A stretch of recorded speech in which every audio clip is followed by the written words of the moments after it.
পর বিদেশ যেতে হবে পড়াশোনা করতে। এখন কলকাতায় আসতে না পারলে হবে একা একা? সুবর্ণা, হ্যাঁ স্যার। বিদেশে যেতে হবে তো পড়াশোনা করতে। মানে যদি বলতাম যে স্যাররা নিয়ে যাবে, মানে স্যার ম্যাম থাকলে একটু ভরসা পেত আর কি। আরে স্যার কি তোমাকে নিয়ে যাবে ইউকে তে পড়াশোনা করতে বা আমেরিকায় পড়াশোনা করতে? কেউ নিয়ে যাবে না। যেতে না, তখন একাই যেতে হবে। হ্যাঁ, একাই যেতে হবে। এবারে লাইফে দেখো ওই ওই কনসেপ্ট চলে গেছে। আমি আমার বাবা মাকেও বলি যে তোমাদের সময় যে কনসেপ্ট ছিল, ইভেন আমাদের সময় যে কনসেপ্ট ছিল, এখন ওই কনসেপ্ট খাটে না। এখন চাকরি বাকরি সবকিছু এতটাই গ্লোবালাইজড হয়ে গেছে যে বাড়িতে থাকবো আর বাড়ির থেকে 50 কিলোমিটারের মধ্যে চাকরি করব, ওরকম ওসব হয় না। এখন পড়াশুনো চাকরি কোনো কিছুর ক্ষেত্রে হয় না। ঠিক আছে। যাই হোক, তো সেটাই। সুপর্ণা, তুমি কখনো প্লেনে চড়েছো? না স্যার। কেউ প্লেনে চড়েছো তোমাদের মধ্যে? না, এখনো পর্যন্ত না। এখনো পর্যন্ত না। Very good. আচ্ছা, ওকে। আমি তো ভেবেছিলাম শুভঙ্কর ডেফিনেটলি চড়েছে। শুভঙ্করের দু একটা প্লেন থাকতেও পারে নিজস্ব।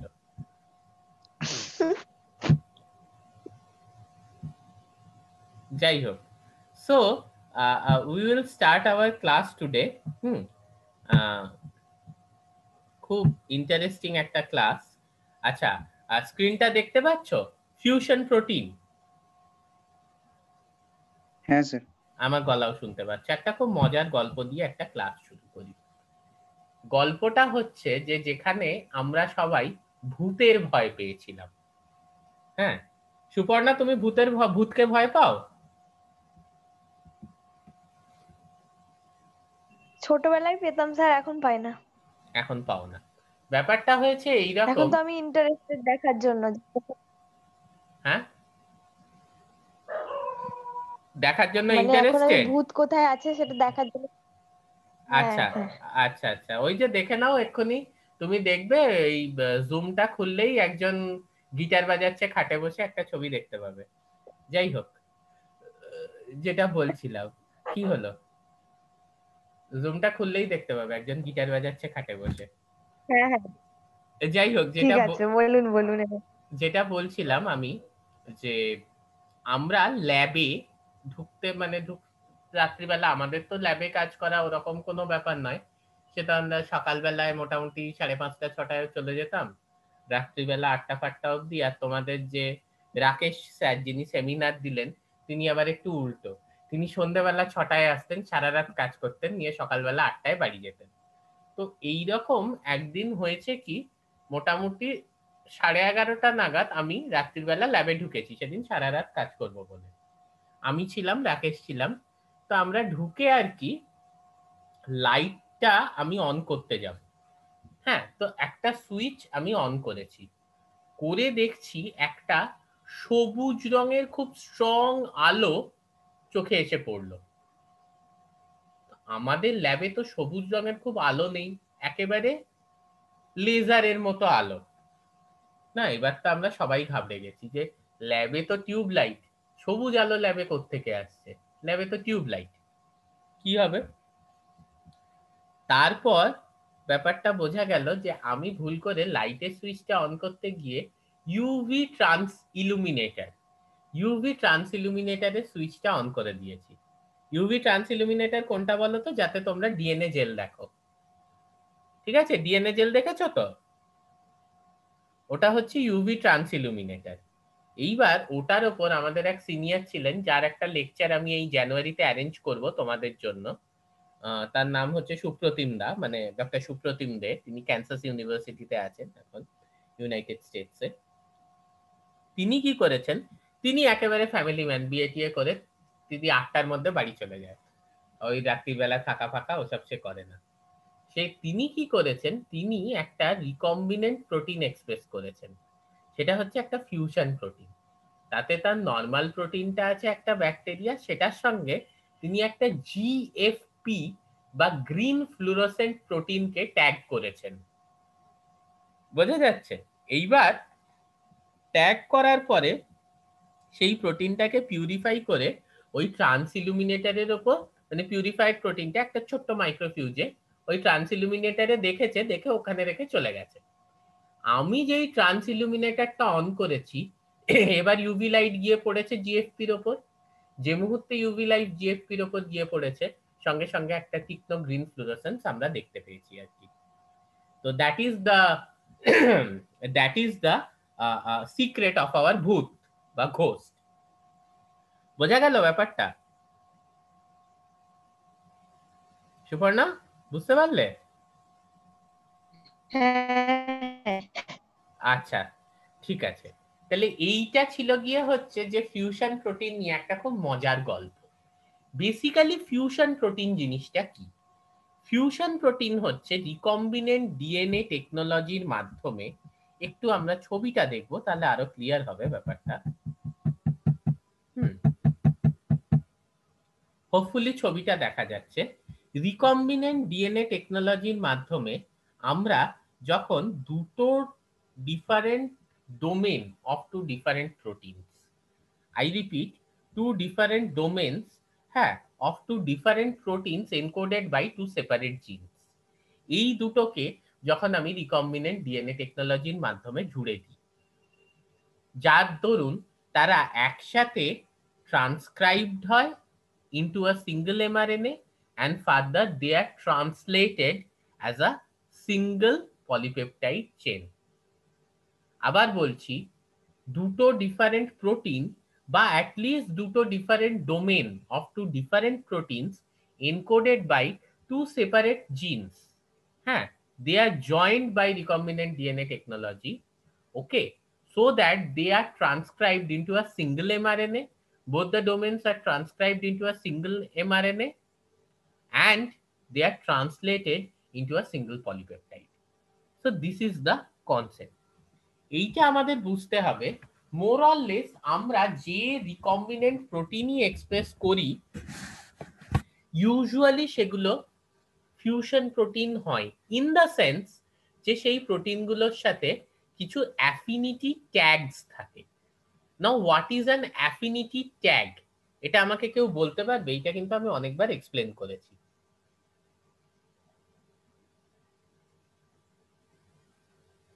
অ্যাফিনিটি ট্যাগ বলতে আপনি যেটা পড়াচ্ছিলেন আগের দিন, ওই ইনসুলিন আইসোলেশন, তো ওখানে যে প্রোটিনটা ট্যাগ করা হচ্ছে ওটা একটা কোনো সাবস্ট্রেটের সাবস্ট্রেটের জন্য অ্যাফিনিটি আছে, তার ধরুন ওটাকে আমি আইসোলেট করতে পারছি ভালোভাবে, ভেরি ওটাকে গুড, বলছে affinity. Very good, very good. এবার ওটা সাবস্ট্রেট হতে পারে বা কোনো মেটাল হতে পারে, আমি সেগুলো বলবো। তার আগে তাহলে দেখো, কোনো প্রোটিন রিকম্বিনেন্টলি এক্সপ্রেস করানোর তো কিছু পারপাস থাকে, ঠিক আছে? সে পারপাসগুলো কি হতে পারে? না, আমাকে সেটা পিউরিফাই করতে হতে পারে। দ্বিতীয় হচ্ছে, আমি প্রোটিনটার লোকালাইজেশন দেখতে চাই। মানে প্রোটিনটা কোথায় লোকালাইজ করছে? মাইটোকন্ড্রিয়ায় গিয়ে লোকালাইজ করছে, না পেরক্সিজোমে যাচ্ছে, না লাইজোজোমে যাচ্ছে, নাকি ওটা নিউক্লিয়াসে কোনো ট্রান্সক্রিপশন ফ্যাক্টর, নাকি ওটা সাইটোসলিক প্রোটিন? আমি এটা জানতে চাইছি। ওকে, so what is the localization of the protein within the cell? Okay, now if এটা একটু উদাহরণ দিয়ে বোঝাই। নাও if a protein localizes within a nucleus and it binds the DNA, তার মানে probably it's a transcription factor. তাহলে আমরা কি করে বুঝবো? না, আমরা নিউক্লিয়াসটার মধ্যে, মানে আমরা যখন কনফোকাল মাইক্রোস্কোপি বা ফ্লুরোসেন্ট মাইক্রোস্কোপি করছি, আমার যদি প্রোটিনটার সঙ্গে একটা জিএফপি প্রোটিনকে আমি ফিউজ করে দিই বা জুড়ে দিই গ্রিন ফ্লুরোসেন্স প্রোটিনকে, তাহলে আমি কি দেখতে পাবো? যে আমার প্রোটিন অফ ইন্টারেস্টটা যে জায়গায় আছে সেই জায়গায় একটা ফ্লুরোসেন্স কিন্তু দেখা যাচ্ছে। সো নিউক্লিয়াসের মধ্যে আমার প্রোটিন অফ ইন্টারেস্টটা আছে কেন? না, আমি প্রোটিন অফ ইন্টারেস্টটাকে তো খালি চোখে বা মাইক্রোস্কোপে দেখতে পাবো না, কিন্তু আমি ফ্লুরোসেন্সটা দেখতে পাবো। যে মুহূর্তে আমি গ্রিন ফ্লুরোসেন্স দেখতে পাচ্ছি এবং আমি জানি যে আমার প্রোটিন অফ ইন্টারেস্টের সাথে গ্রিন ফ্লুরোসেন্স প্রোটিন যুক্ত আছে, সেই সময় আমি বুঝতে পারছি তাহলে আমার ফ্লুরোসেন্সটা যেহেতু আমার নিউক্লিয়াস থেকে আসছে, তাহলে আমার প্রোটিন অফ ইন্টারেস্টটাও কিন্তু নিউক্লিয়াসে আছে। এবার নেক্সট হচ্ছে যে স্যার, তাহলে ওটা নিউক্লিয়াসে তো এমনিও থাকতে পারে, ওটাকে ডিএনএ বাইন্ডিং কি করে বলবেন? না, খুব সহজে বলা যায়।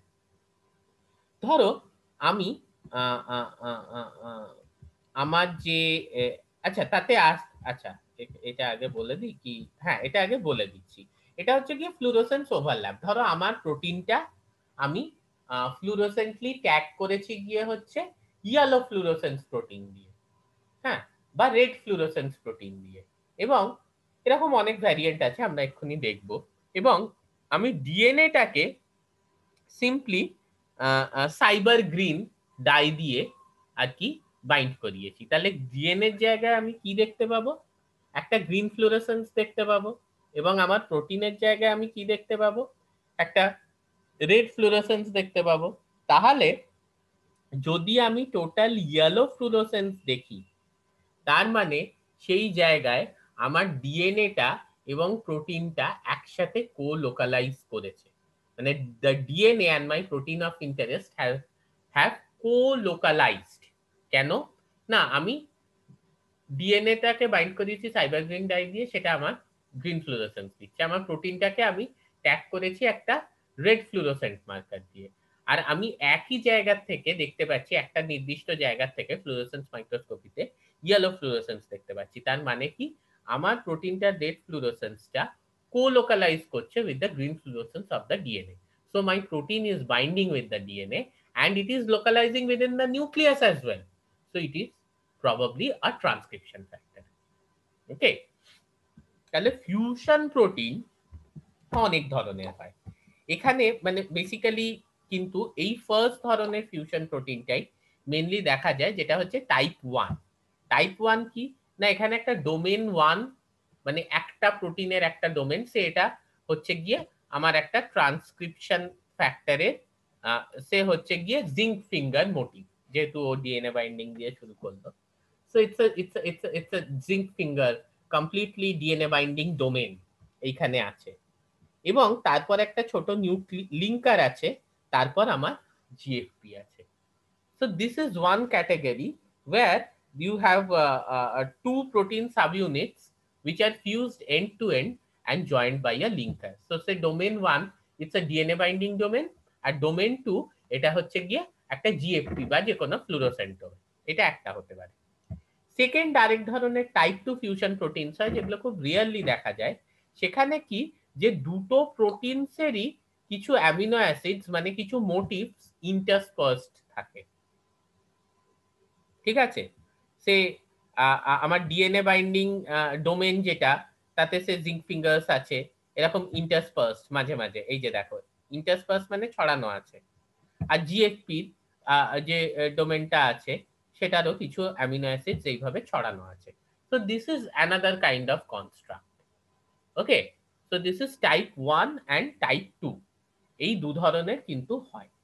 এইবারে ব্যাপারটা হচ্ছে, একটা আমরা রিয়েল লাইফ উদাহরণ দেখলাম যে if we want to study the localization, if we want to study the localization, okay, এইখানে দেখো 3 নম্বর পয়েন্টটা, histochemical tags to enable visualization of location of the proteins in a cell tissue or organism. মানে একটা নির্দিষ্ট protein কোন জায়গায় locate করছে সেটাকে নির্ধারণ করার জন্য এই ধরনের fusion like GFP could act as a histochemical tag. আর কিসের জন্য ইউজ হতে পারে না, অ্যাজ আ ফিউশন ট্যাগ, সেটা কিন্তু প্রোটিন পিউরিফিকেশনের জন্য ইউজ হতে পারে, যেটা সায়ন বিশ্বাস কিন্তু একেবারে কারেক্টলি বলেছে। সো এই ধরনের কিছু ফিউশন ট্যাগস আমরা দেখে নিই যেটা প্রোটিন পিউরিফিকেশনে লাগে। হ্যাঁ, ফর এক্সাম্পল আমাদের আছে গিয়ে হচ্ছে হিস ট্যাগ। ঠিক আছে, a very very important tag his tag, যেখানে পরপর 6টা হিস্টিডিন রেসিডিউ আছে। এখানে তোমরা পড়বে, এখানে সব নোটসটায় দেয়া আছে খুব কনসাইজ ভাবে, সুন্দরভাবে। এই যে হিস ট্যাগ, পরপর 6টা হিস্টিডিন রেসিডিউকে অ্যাজ আ ট্যাগ হিসেবে যদি আমি অ্যাড করি, তাহলে কি হচ্ছে না, এটা মেটাল অ্যাফিনিটি ক্রোম্যাটোগ্রাফির সাহায্যে আমার প্রোটিন পিউরিফিকেশনে সাহায্য করছে। মানে ওই 6টা হিস্টিডিন কি হবে না, ও নিকেলে বাইন্ড করবে। আমি যদি একটা নিকেল এনটিএ কলম তৈরি করি, একটা কলম আছে, তাতে সেফারোস দিয়ে ম্যাট্রিক্স বানানো হয়েছে, তার সঙ্গে নাইট্রিলো ট্রাইঅ্যাসিটিক অ্যাসিড এনটিএ যুক্ত আছে, এইটা নিয়ে এত চিন্তার কিছু নেই, এবং তার সঙ্গে নিকেল যুক্ত আছে। So nickel it's a divalent, it is in a divalent state, ঠিক আছে। এই ডাইভ্যালেন্ট ক্যাটায়নটা কিন্তু যে হিস্টিডিনের ইমিডাজল রিং আছে, সেই ইমিডাজল রিং এ যে তোমার ইলেকট্রন পেয়ার আছে, লোন পেয়ার অফ ইলেকট্রন আছে, সেটার সঙ্গে কিন্তু কোঅর্ডিনেট বন্ড তৈরি করতে পারবে। ওকে, তাহলে এই ধরনের metal affinity chromatography, the take home message is যে নিকেলকে আমরা ব্যবহার করছি so that it can form strong bonds with the histidine. 6টা হিস্টিডিন আছে, মানে সেগুলো নিকেলের সঙ্গে বাইন্ড করে গেল। তাহলে আমি যদি একটা কলম বানাই যে কলমে নিকেল আছে, তাহলে একমাত্র আমার পলিহিস্টিডিন যুক্ত যে প্রোটিনটা আছে সেটা বাইন্ড করবে, বাকি সব প্রোটিন কিন্তু বেরিয়ে যাবে। ফার্দার আমি ওই প্রোটিনটাকে ইমিডাজলের সাহায্যে আইসোলেট বা পিউরিফাই করে নিতে পারি। তো পলিহিস্টিডিন ট্যাগের সুবিধে হচ্ছে it's a very small tag, ফলে ওটাকে কেটে বাদ দেওয়ার কোনো দরকার হয় না। কারণ ধরো আমার 6টা হিস্টিডিন যদি আমি একটা 300টা অ্যামিনো অ্যাসিডের প্রোটিনে লাগাই, তাহলে ওই 6টা হিস্টিডিনের জন্য 300টা অ্যামিনো অ্যাসিডের প্রোটিনের স্ট্রাকচারাল বা ফাংশনাল অত ছোট 6টা পলিহিস্টিডিনের জন্য 300টা অ্যামিনো অ্যাসিডের প্রোটিনের স্ট্রাকচারাল বা ফাংশনাল চেঞ্জ যে খুব বেশি হবে তা কিন্তু নয়। ওকে, so we can keep this tag with the protein, ensuring that the protein functions, that the recombinant protein functions as the native protein. এই অবধি যদি কারোর কোনো ডাউট থাকে তাহলে বলো, থাকতেই পারে কিন্তু ডাউট। ক্লিয়ার হবে, তারপর আমরা এগোবো। তাহলে স্যার যখন ফ্লুরোসেন্ট ট্যাগ ইউজ করছি, তাহলে সেক্ষেত্রেও আমার প্রোটিনের কোনো কাজের হ্যাম্পার হচ্ছে না? হবে, এবং অনেক সময় যার জন্য ফ্লুরোসেন্ট ট্যাগটাকে রিমুভ করতে হয়। বাট একটা জিনিস তুমি এখানে বোঝো কথাটা, সেটা হচ্ছে যে তোমার ফ্লুরোসেন্ট ট্যাগ তুমি যখন ইউজ করছো, তুমি প্রোটিনটার লোকালাইজেশন দেখতে চাইছো, তাই তো? প্রোটিনটা সেলের মধ্যে মাইটোকন্ড্রিয়ায় আছে না লাইসোজোমে গেছে না কোথায় গেছে, তুমি কিন্তু ফাংশনাল স্টাডি করতে চাইছো না। কিন্তু তুমি যখন একটা রিকম্বিনেন্ট প্রোটিনকে পিউরিফাই করছো ইউজিং হিজ ট্যাগ, তখন তোমার পিউরিফাই করার উদ্দেশ্য কি? যে তুমি কোনো ফাংশনাল স্টাডি করতে পারবে। সে তুমি ইনসুলিনকে পিউরিফাই করবে, তাহলে কি সেটাকে তুমি ইনজেক্ট করবে এবং সেটাকে ফাংশনালি অ্যাক্টিভ থাকতে হবে, তাই তো? বুঝতে পারছো তো? কিন্তু জিএফপিটা হচ্ছে গিয়ে লোকালাইজেশনের জন্য, সেখানে প্রোটিনটা কোথায় লোকালাইজ করছে। ওকে, সেটা ফাংশনের, এইটা আমরা আবার আসছি, সেটাকে ফাংশনালি সেটা কি অ্যাক্টিভ না ইনঅ্যাক্টিভ আমি দেখছি না। এই ধরনের হিস্টোকেমিক্যাল ট্যাগ ইউজ করা হয় the visualisation of the location of the protein. কিন্তু তুমি যদি ফাংশনিং এর জন্য, মানে after purification, if you want the functional protein and if you have a big tag like this GST, glutathione S transferase, glutathione S transferase, এটা কিন্তু নিজস্ব একটা বিশাল বড় প্রোটিন, প্রায় 20 ডালটনের, 20 কেডি, সরি 20 কিলো ডালটনের। So it's a fusion protein. তোমার প্রোটিন অফ ইন্টারেস্ট আছে, তার সঙ্গে তুমি গ্লুটাথায়ন এস ট্রান্সফারেজকে, দ্যাটস অ্যান এনজাইম, অ্যাটাচ করে দিয়েছো। কেন? দুটো কারণে অ্যাটাচ করেছো। একটা হচ্ছে তুমি পিউরিফাই করতে চাও। কিভাবে পিউরিফাই করবে? না, নিকেল এনটিএ কলম ব্যবহার করে তুমি মেটাল অ্যাফিনিটি ক্রোম্যাটোগ্রাফির সঙ্গে পিউরিফাই করলে। মেটাল অ্যাফিনিটি কেন বলছি? নিকেল ইজ আ মেটাল, সেটা ডাইভ্যালেন্ট স্টেটে আছে, এবং ডাইভ্যালেন্ট ক্যাটায়ন বলে সেটা হিস্টিডিন অ্যামিনো অ্যাসিডের যে ইমিডাজল গ্রুপ তার নাইট্রোজেনের লোন পেয়ারের সাথে কোঅর্ডিনেট বন্ড ফর্ম করছে এবং হিস্টিডিন গুলো বাইন্ড করে যাচ্ছে কলমে। সাবসিকুয়েন্টলি ফিউশন প্রোটিনটাও বাইন্ড করে যাচ্ছে। Similarly glutathione S transferase is an enzyme. আমি আমার কলমটাকে যদি গ্লুটাথায়ন বিড, মানে the substrate for glutathione S transferase, the substrate for glutathione S transferase, আমি আমার কলমটাকে যদি গ্লুটাথায়ন বিড দিয়ে প্যাক করি, তখন আমি কি দেখব? না, আমার যে প্রোটিনটা আছে which is fused with glutathione S transferase is getting bound with the column. Why? The column is packed with glutathione beads, and glutathione S transferase, that's the enzyme, is binding to the substrate, that is the glutathione. Okay, and আমার প্রোটিনটা যেহেতু জোড়া আছে basically গ্লুটাথায়োনেজ ট্রান্সফারেজের সাথে, তাই ওটাও bind করে যাচ্ছে। এইবারে আমি পিউরিফিকেশনের পর কিন্তু গ্লুটাথায়োনেজ ট্রান্সফারেজ বা জিএসটি ট্যাগের সাথে আমার প্রোটিনটা নিয়ে কোনো কাজ করতে পারবো না, কারণ এখানে 6টা অ্যামিনো অ্যাসিড নয়, এখানে হচ্ছে 20 কেডি, মানে হচ্ছে প্রায় 160-70 অ্যামিনো অ্যাসিড। এতগুলো অ্যামিনো অ্যাসিড যদি আমার নেটিভ প্রোটিনের সঙ্গে অ্যাড হয়, সেটা ডেফিনেটলি স্ট্রাকচারাল এবং ফাংশনাল চেঞ্জ হবে।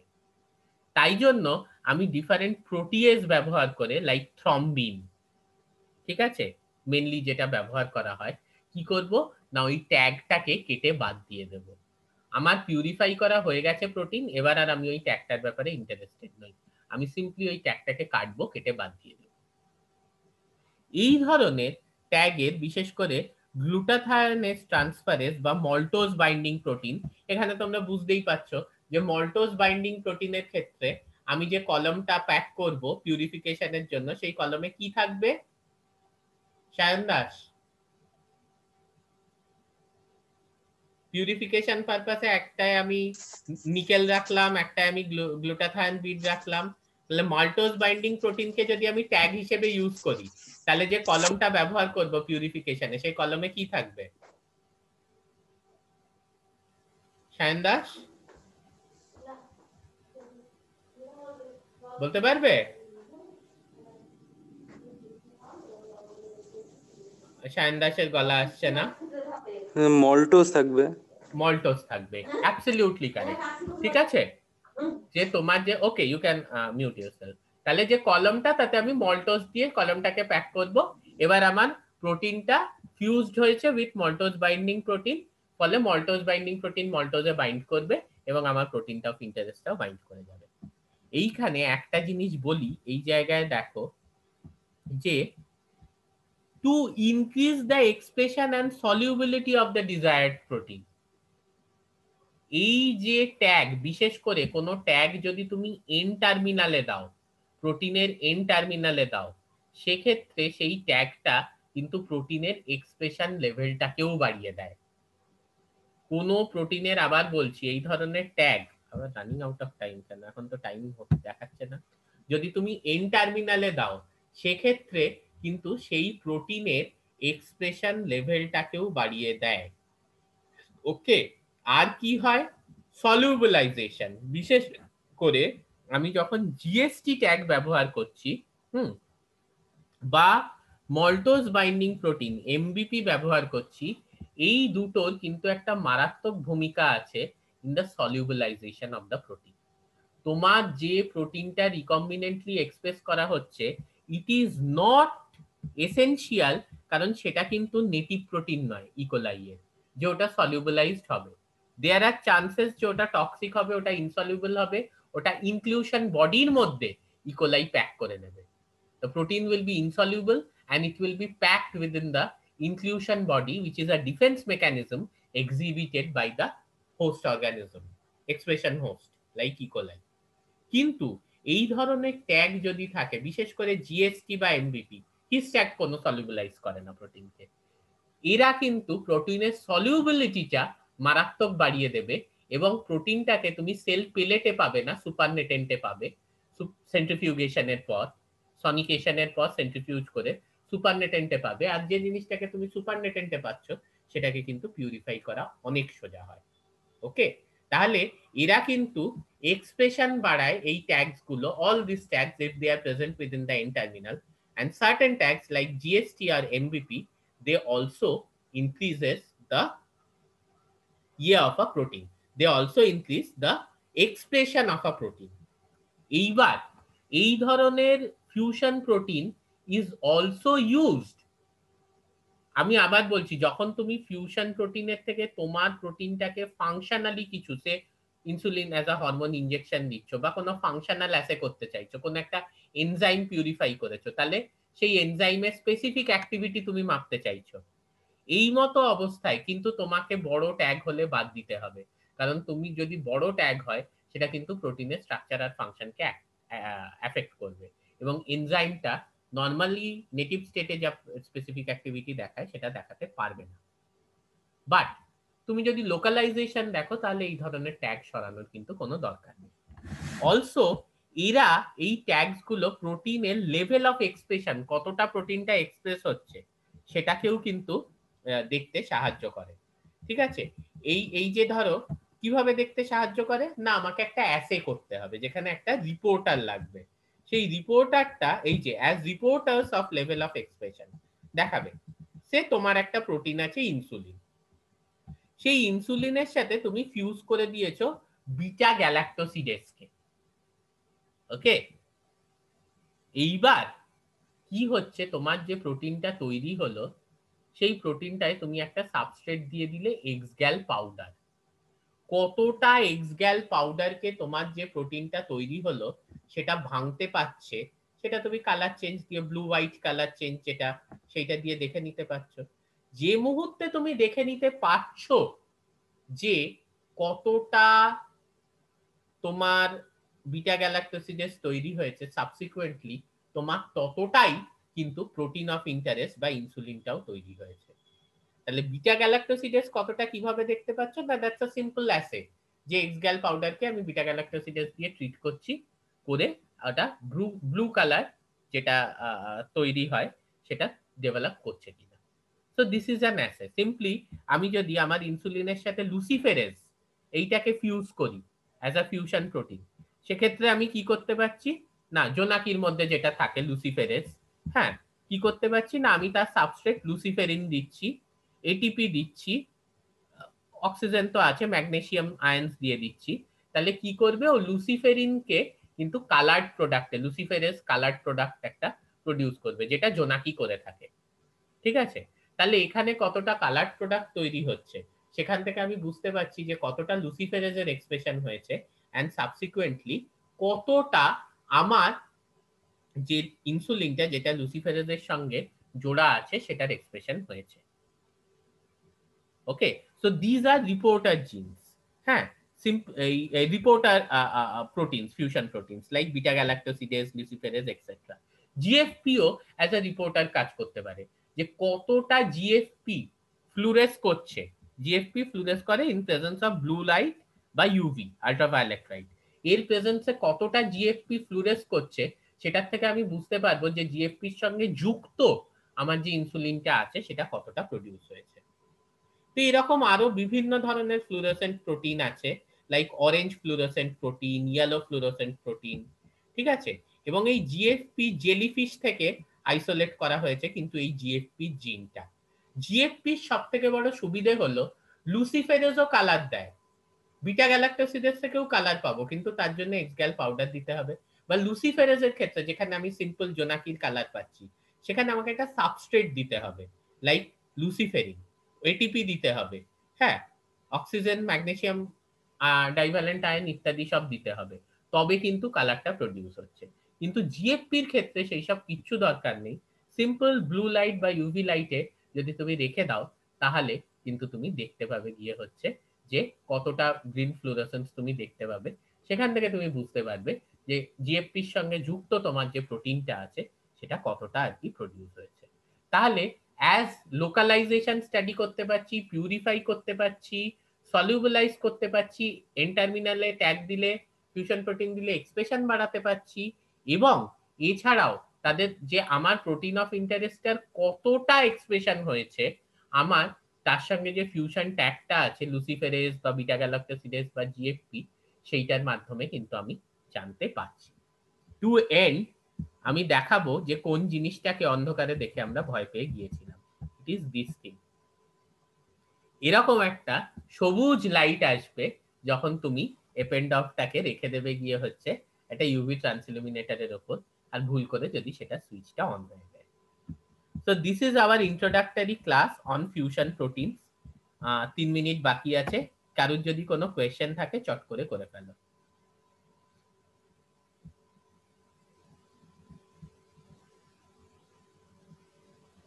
Any question? সবাই সব বুঝতে পেরেছো? তাহলে তো খুব ভালো।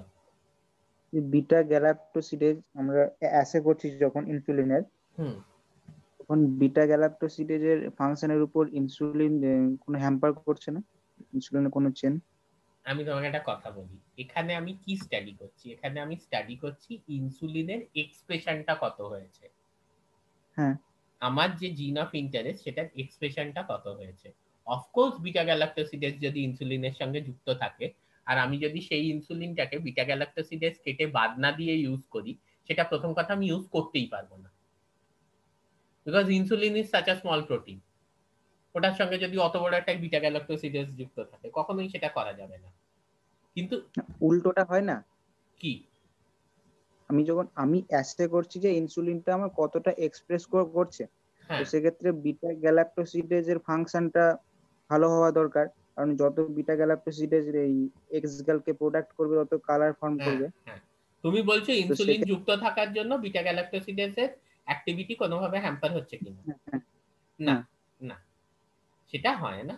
মানে ওইটা এইভাবে আমরা, কারণ আমি তোমাকে একটা কথা বলি, আমরা ইউজুয়ালি পুরো প্রোটিনটাতে এক্সপ্রেস করাই না, ফিউশন ট্যাগে শুধু যে জায়গাটার ওর ওই ক্লিভেজ ডোমেনটা আছে, ঠিক আছে, মানে তোমার ল্যাকটোজকে বা অ্যালোল্যাকটোজকে ক্লিভ করতে পারে সেই ডোমেনটা আছে, সেইটুকু ডোমেনকেই জাস্ট এক্সপ্রেস করানো হয়।